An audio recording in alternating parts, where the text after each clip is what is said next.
Caminos de tiza, abriendo surcos este oficio. ¿Qué tal? ¿Cómo les va? Bueno, ustedes que hace tiempo forman parte de la comunidad de Caminos de Tiza, saben que en el programa vamos y venimos en el tiempo.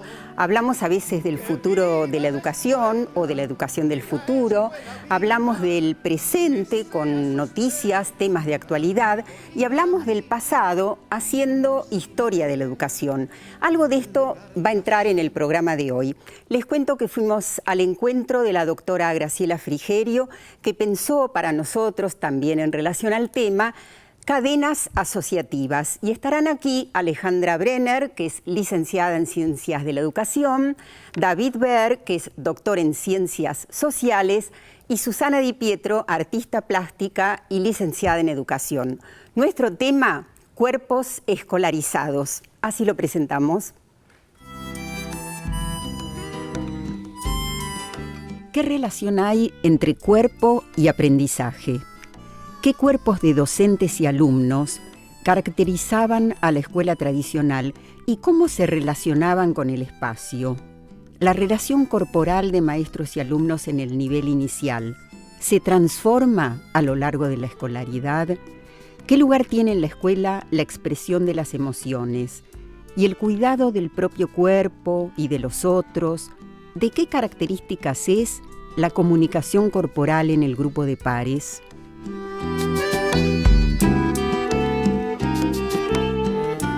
Bueno, muchas preguntas que dejamos ahí flotando como siempre. Bienvenidos, Alejandra Brenner, David Ver. Gracias. Nos van a ayudar a pensar y podríamos partir de cuál era la actitud corporal, cómo ingresaban los cuerpos de docentes y alumnos hacia el siglo XIX hasta por lo menos la mitad del siglo XX.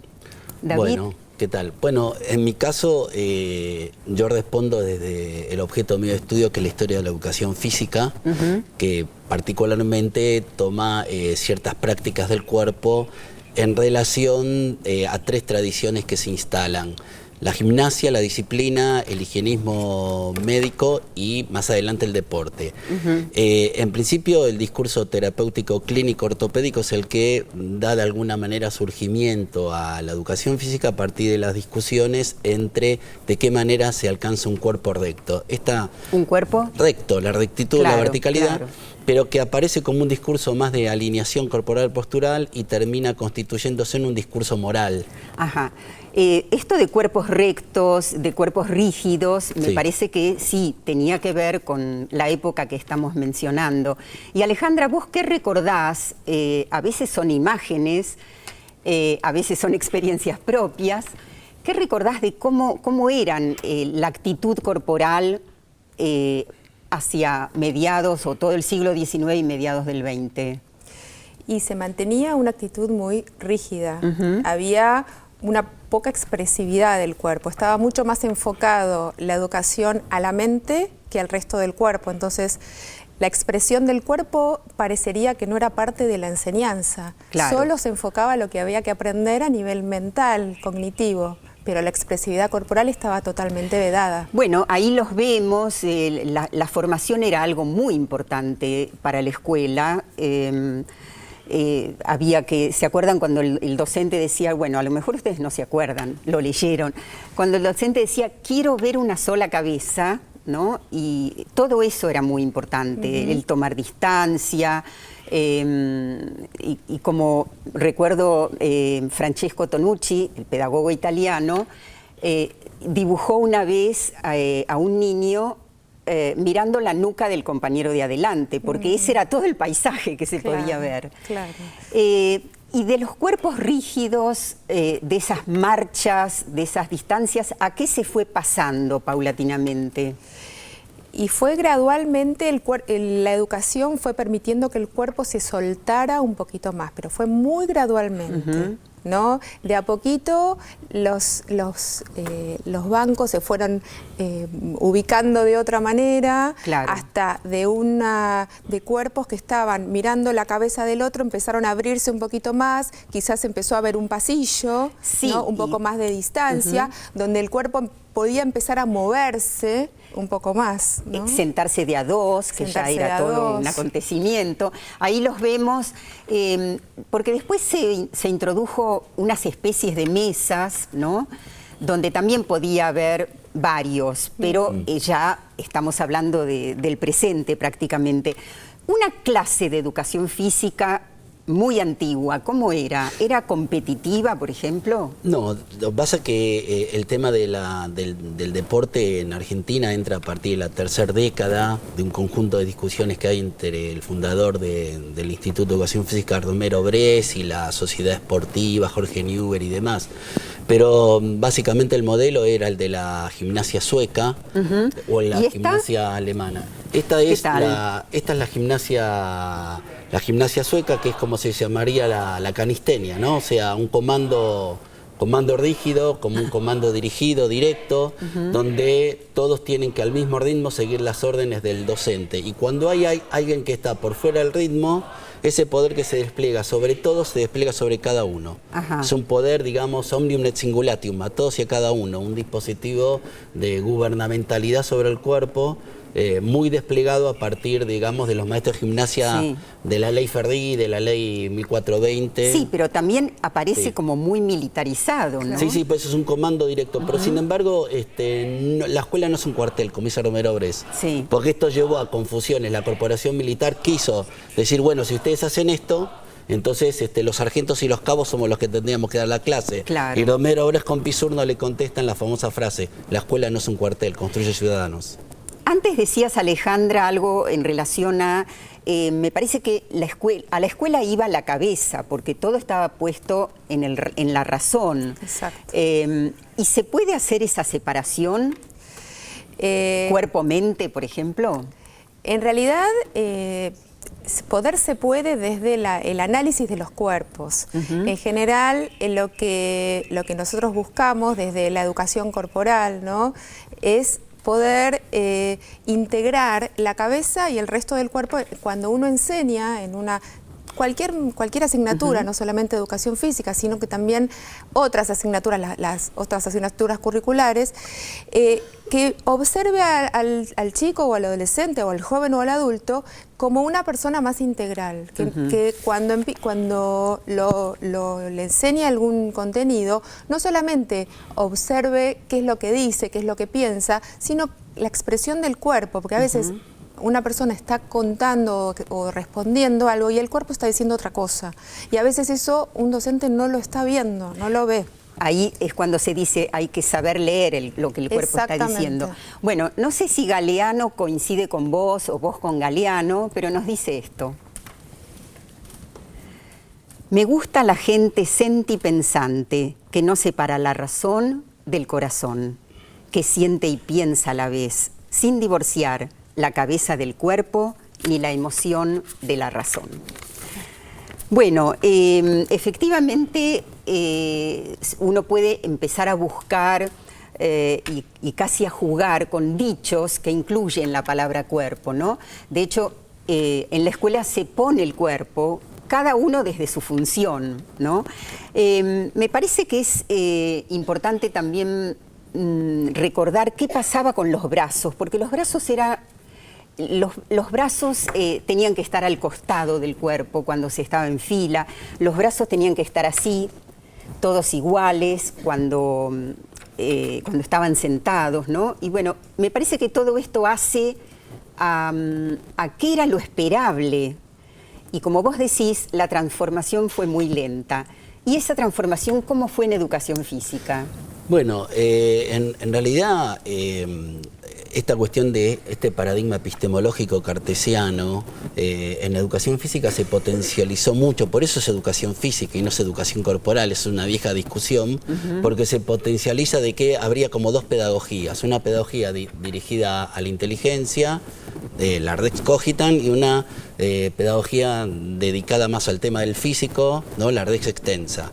Y como la educación física básicamente tenía una gimnasia muy disciplinaria, necesitó legitimarse y ahí recurrió a la clínica médica. Y eso es una tradición selectiva fundante muy fuerte que aún hoy construye y sigue constituyendo parte del lugar donde la educación física trata de legitimarse en sus discursos, en sus prácticas y en su selección de contenidos. Los brazos, digamos, para mí,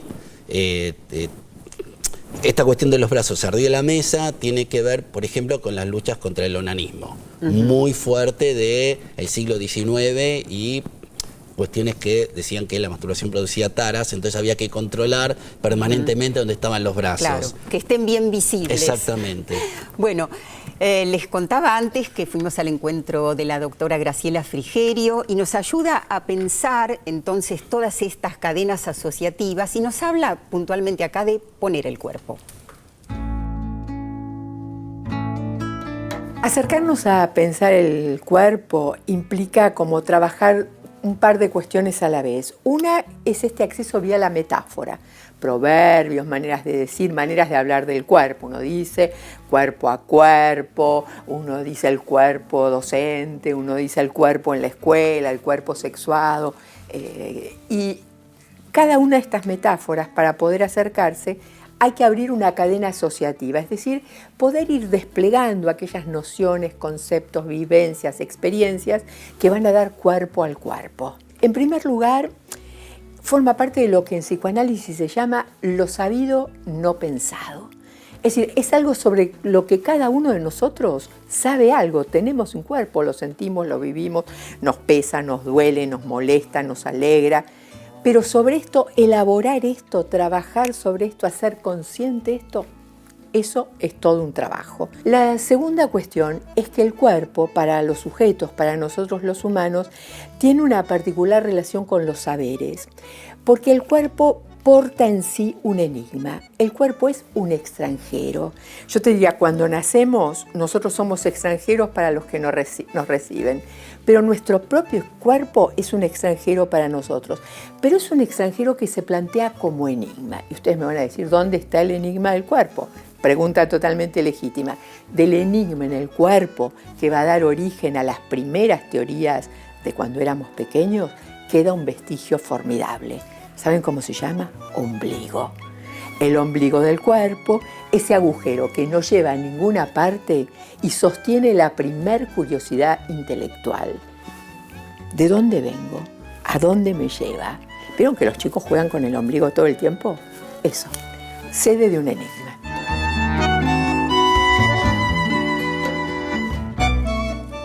Bueno, no sabíamos que íbamos a llegar al ombligo. ¿Qué te surge, Alejandra, de lo que comentaba Graciela?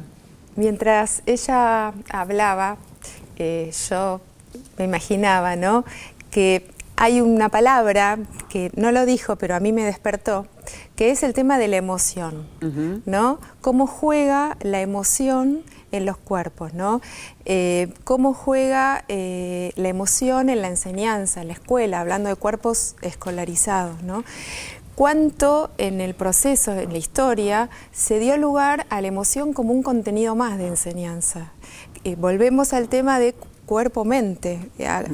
Esta dicotomía es algo muy propio de mi trabajo. Yo soy terapeuta también corporal, además de licenciada en Ciencia de la Educación, y trabajo un poco en la enseñanza, con muchos docentes trabajo, y cómo la emoción muchas veces es un disparador de conflictos cognitivos también. Cuando uno de repente está bloqueado o no entiende un contenido escolar, muchas veces está bloqueado justamente por alguna cuestión emocional que se trata ya cuando llega un punto donde claro, el chico desborda y hay que ir en busca de algún profesional, claro, un cuando ya se psicopedagogo. transforma en un obstáculo tremendo. Esto está todo el tiempo presente en la educación. Bien, dejamos pendiente esto que vamos a retomar, es si la escuela da lugar, hace lugar a las emociones, a la expresión de las emociones.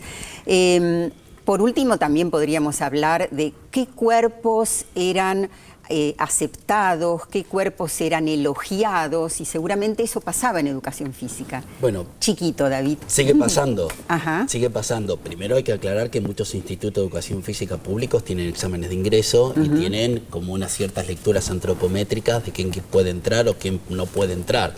Una cuestión muy interesante que ayer charlábamos en el instituto, que hizo un antes y después, es que entraron chicos con capacidades diferentes al instituto por primera vez de educación física, el Romero Bres, y realmente esto era impensable. Claro. Obviamente entraron porque presentaron recursos de amparo, porque los 3.000 metros no los podían correr, ¿no?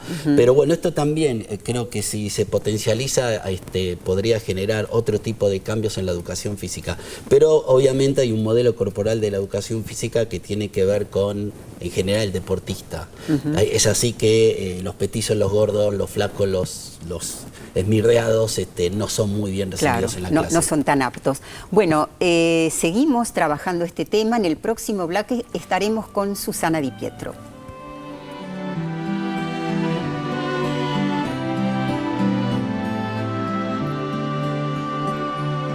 Vienen de lejos caminos de tiza, abriendo surcos este oficio.